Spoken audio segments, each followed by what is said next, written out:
When I was a kid growing up, I was a huge fan of Weird Al Yankovic. I owned all of his albums on cassette and listened to them pretty much nonstop. I know, I'm blowing your mind, and here you thought I was cool, right? Of course, it's a lot more socially acceptable today to be a Weird Al fan than it was in the 1980s as a kid, in part because people realize that, yeah, the master of the song parody is also just generally a musical genius who can play in just about any style and make some really funny songs while he does it. And true fans know the parodies are just what gets you in the door. It's his original songs that really make you laugh, whether it's She Never Told Me That She Was a Mime, or the corporate jargon-filled mission statement, or the incredible Devo-styled anthem Dare to Be Stupid, or the amazing story songs like The Biggest Ball of Twine in Minnesota, and of course, Albuquerque. But one that's a bit of a deeper cut is called Mr. Popale, a song I really didn't understand too much as a kid because I wasn't familiar with Ron Popale or the catchphrase, "Now how much would you pay?" As I got older and started watching more TV, I realized he was the inventor and marketing personality who dropped out of the University of Illinois Urbana-Champaign, hey, I did too, and found a different calling as a marketer for his father's invention, the Chop-O-Matic. The Chop-O-Matic is still a pretty amazing invention. The problem was that the device was so good that salespeople couldn't effectively demo it because it required them to carry around too many vegetables. So Ron Popale, who was also doing demos in stores like Woolworths for spellbound crowds, recorded a video promo showing off the device. And after demoing it for a couple of minutes with some spellbinding chopping, Ron Popale, who was at this point a young, handsome man with an earnest yet soothing voice and very prominent lips, said, "I know you're all wondering what this machine sells for. Well, Chop-O-Matic will be nationally advertised for $5.98, and it's well worth it. During this special television presentation, if you order right now, the price is not $5.98, but $3.98. That's right, just $3.98, ladies and gentlemen." This is still very muted compared to how he'd pitch his own Ronco products later on, like the Pocket Fisherman or Mr. Microphone or the Showtime Rotisserie and Barbecue, or even Spray on Hair. Eventually, his pitches for these amazing products would include additional add-ons, included absolutely free, or he'd be sure to tell you to look what you get. And to make it sound even better, he'd start at a high price, like $400, and tell you that you weren't going to spend $375 or $350 or $325 or $300, and he'd just keep bringing the number down until he got you to something like those 4 easy monthly payments of just $39.95. What a master! And he was always selling with the confidence of a practiced huckster anytime the TV cameras were on for any reason. But I bring up Ron Popale because a big part of his shtick was amazing products for low prices you couldn't pay in stores. In a direct sales model, of course, you get a good sense of how well things are selling because the phone either rings or it doesn't. But how did Ronco even settle on those prices?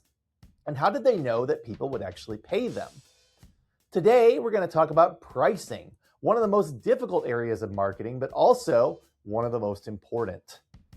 I'm Sean in St. Louis, and this is the Marketing Gateway.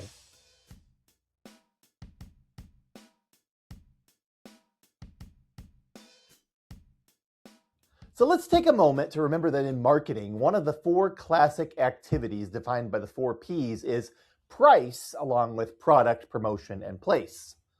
Of these 4, price is definitely the hardest to set because it's based on so many factors. You have the cost of the product itself, your overhead, your distribution costs, the margins you want to achieve, and of course, your promotional costs, among many other things. Making a product for $1 and selling it for $20 sounds like a great deal, but there are a lot of costs that eat into that $19 differential, and it's pretty unusual outside of direct sales anyhow, that the person making the product is also the person or organization who's selling it, which further adds to the cost. There's also another problem. Products exist within a marketplace where people have upper and lower boundaries for what they're willing to pay, and you have to hit that target pretty carefully if you want to have a credible product. Often, those boundaries are defined by what your competitors are doing, but they're also determined by a concept called price inelasticity of demand, which basically works like this. So let's say you need gas sometime during your commute today to be able to get to and from work. You notice gas costs $3.40 on your way in, but by the time you're heading home, it's up to $3.60, which means you'll be spending $3 extra filling up your 15-gallon tank. And at the same gas station, a 32-ounce fountain soda cost 79 cents yesterday, but today it's $1.69. Now, which product are you more likely to feel has gotten too expensive? For most people, it'll be the soda. I can't believe you more than doubled the price, they'll say, and they'll either pay it begrudgingly or go without. That's because their demand for the product is elastic, which means that the demand changes as the economy changes. As for gas, well, you gotta buy gas, right? And 20 cents extra per gallon is a lot, but it's really just about a 6% change in price. Demand for gas is inelastic, at least in the short term, because people will still buy gas so long as they have somewhere that they need to be. Inelastic goods tend to be things we use every day, like utilities, prescription medicines, paper products, and so forth. They're not easily substituted, and people are stuck with them until they can find a cheaper option. This generally means the market pushes prices down as low as possible because demand is always there, but it also means that the government watches these sorts of goods and services carefully because they can become monopolies when nobody's looking and then raise prices because of it. Elastic goods tend to be things that we can go without for a while, like Starbucks coffee or fast food or new electronics or luxury goods. There are usually cheaper alternatives to these things, and we can often make do with what we have until prices come back down. You can substitute Folgers for Starbucks or sandwiches you make at home for burgers. These sorts of products tend to exist in highly competitive categories and have to persuade customers that they're getting value beyond the product itself. So our gas station fountain soda has gotten more expensive, right? But it hasn't changed the quantity that you get. You're paying $1.69 or 111% more for the same amount of soda you could have bought for 79 cents yesterday. What was once about 2.5 cents per ounce is now over 5.25 cents an ounce. The question of whether or not that price increase will decrease sales isn't even worth asking. It absolutely will. People are generally less likely to buy goods and services that cost more than what they expect to pay. The question is, how many people will still make the purchase even when the price goes up? Because to a lot of people, $1.69 isn't a deal breaker for a cup of soda. It's not as good of a deal, but it's not going to break their bank either. And they'd easily pay anywhere from $2 to $5 for the same amount of soda at a restaurant or in a bottle. And so this is where demand estimation comes in.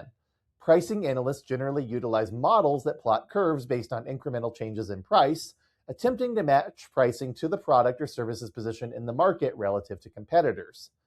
For inelastic products or services, pricing tends to be most heavily influenced by cost of goods sold plus margins, or what's generally known as cost plus pricing. And for more elastic products or services, there are a whole lot of strategies, including competition-based pricing, where you match competitors, dynamic pricing, where you change prices based on demand, psychological pricing, where you utilize tricks such as subtracting a cent to make $20 $19.99, or you divide the total price up into payments. There's high-low pricing, where you introduce products at high prices and then discount them as they begin to age. There's penetration pricing, where you start out with a low introductory price and then raise it as you build market share. There's skimming pricing, where you start off with a high introductory price to capture early adopters and then reduce pricing to capture the early and late majority.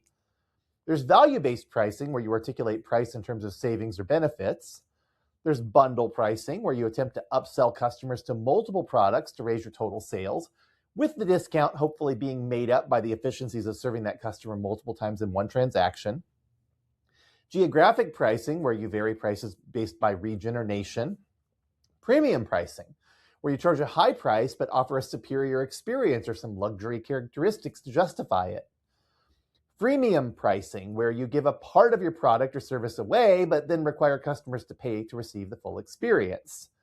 Hourly pricing, where you charge by the hour for a service. Project-based pricing, where you charge a flat fee for a service. And then subscription pricing, where you charge a recurring fee for a service. Now, there are other strategies too, and often 2 or more of these approaches are combined in a pricing strategy anyway. But once you settle on a strategy, you're still left wondering, did I pick the right one? It happens all the time. Just this week, I was talking to a colleague who made a big sale, but realized they didn't charge enough for their services to make a decent profit. Many businesses struggle to hit pricing exactly in the sweet spot. So they might turn instead to research to give them some guidance. And hey, this is my wheelhouse, right? But let me tell you something. Pricing research is actually quite tricky. And just asking people what they would pay is rarely reliable because they'll not always tell you the truth. And in fact, you can even count on them telling you they'd pay less than they actually would, and they'll buy more than they actually would, because most of us really aren't very good at knowing what things actually cost or what we would actually buy. We are much more sensitive to feeling like we got a good deal than we are to paying attention to the amount of money we spend on everyday items. And we also tend to remember prices as being lower than they actually are. You can definitely ask customers if a price feels too high or low, but your pricing strategy shouldn't solely be guided by that, because you'll be tempted to believe the price floor or ceiling are more realistic than they actually are. You can use that sort of feedback to determine the viability, though. If it costs you $4.50 to make a product and an average consumer would only pay at most $5 for it, you probably aren't going to make money. The perceived value isn't high enough, and you need to either find a way to make it cheaper or find a way to enhance its value. And even then, you have to be careful. There was a time when coffee was one of the cheapest non-alcoholic beverages you could buy. Now it's one of the most expensive, thanks to Starbucks redefining the product category. I'm sure they had plenty of research saying they'd never get someone to pay $6 to $8 for a cup of coffee. They found a way to increase the value and were able to push the floor and ceiling up. What a lot of researchers instead rely on is a model called Van Westendorp pricing, which measures price sensitivity and helps to define what pricing is too expensive or too cheap to the majority of consumers in a quantitative survey, and then to set an acceptable price range between those 2 points. This is a really good tool, and it can be used quite effectively as part of a broader price analysis, but it's also not very predictive of purchase intent and requires an added component called the Newton-Miller-Smith purchase intent extension to provide that. And even then, the emphasis is so strongly on price that other aspects of the marketing mix are not being considered. If you want my advice, the best pricing strategy is often to conduct multiple pricing analyses using different methods like Van Westendorp, marketplace demand curve modeling, and competitor analysis, and then triangulate your findings to recommend a price range you can validate and further refine through research with your channel partners, stakeholders, sales team, and customers. Or you could just take a wild stab in the dark and see where things take you. You might be surprised at how well it goes, but you know what? The long history of products that have gone to market with too high or too low of a price to either fit demand or deliver margins means it's something that I would consider carefully before you do it. At the end of the day, pricing is often as much of an art as it is a science, and anyone who tells you differently is selling you a line. I'm Sean in St. Louis, and this has been The Marketing Gateway. See you next time.